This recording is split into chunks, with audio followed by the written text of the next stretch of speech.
Olá, pessoal. Hoje falaremos sobre estratégia competitiva.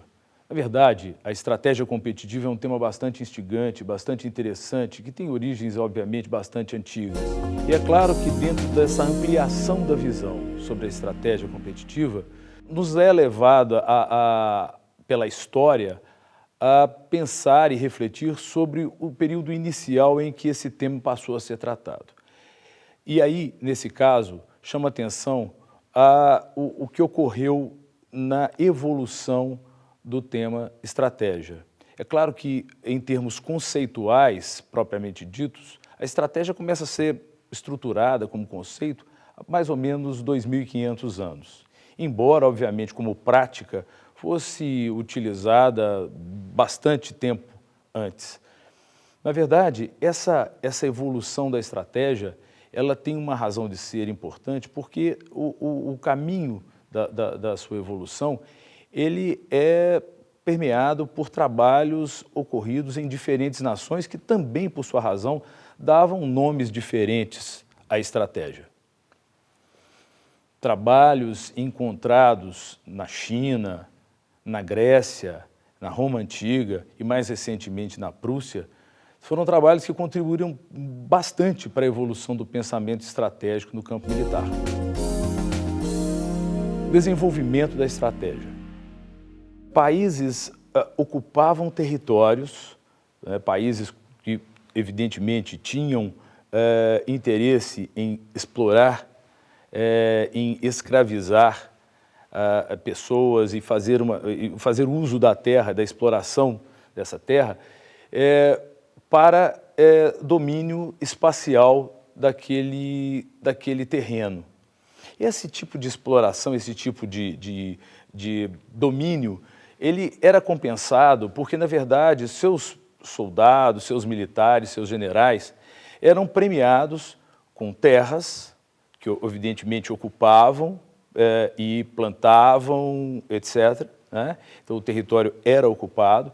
Em segundo lugar, pela escravidão que era imposta aos cidadãos, homens e mulheres daquele território ocupado, de modo que também, além da terra, havia provimento de mão de obra e a exploração de riquezas locais. Isso tudo justificava essa ação de ocupação. Sun Tzu foi um dos primeiros generais a descrever um mecanismo, uma maneira de conduzir as forças militares no campo de batalha e a justificar as ações do Estado em relação ao domínio territorial, à ocupação territorial.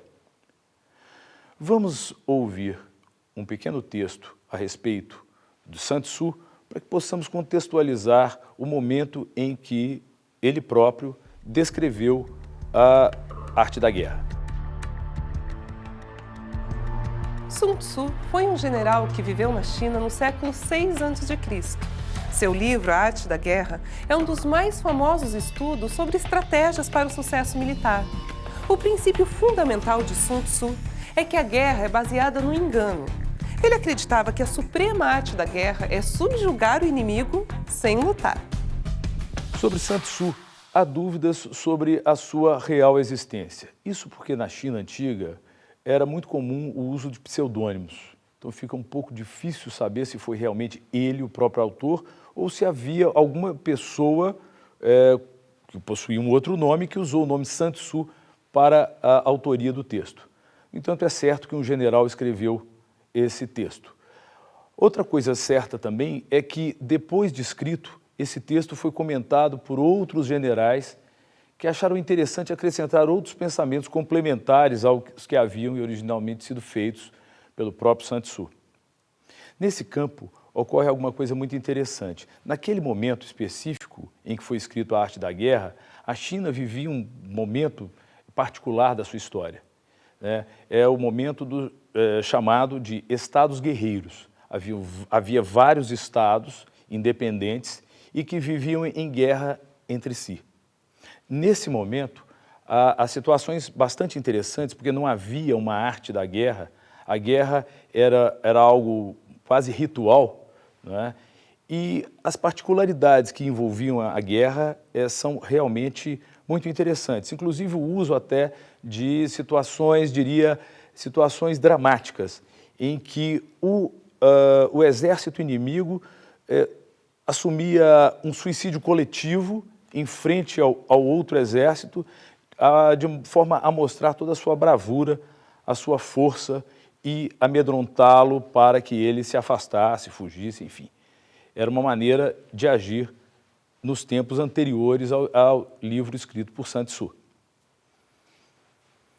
Posteriormente, após o texto escrito, a China passou por um segundo momento. Houve uma unificação da China, os exércitos passaram a ser permanentes e não eventuais como anteriormente, e esses exércitos permanentes levaram à construção de toda uma estrutura em torno deles, um Estado maior. Né? Havia também cartógrafos, geógrafos, e havia linhas de suprimento especializadas em suprir as forças militares. Enfim, tudo isso aconteceu a partir do texto, ou da evolução do conceito da arte da guerra escritos por Sun Tzu.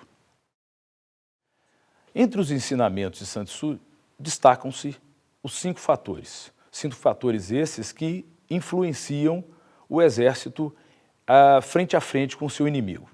O primeiro deles é a influência moral. A influência moral, juntamente com o comando, são aqueles elementos que estão ligados ao processo de liderança daquela força que está sendo mobilizada. A influência moral indica os valores, indica a forma de conduzir as pessoas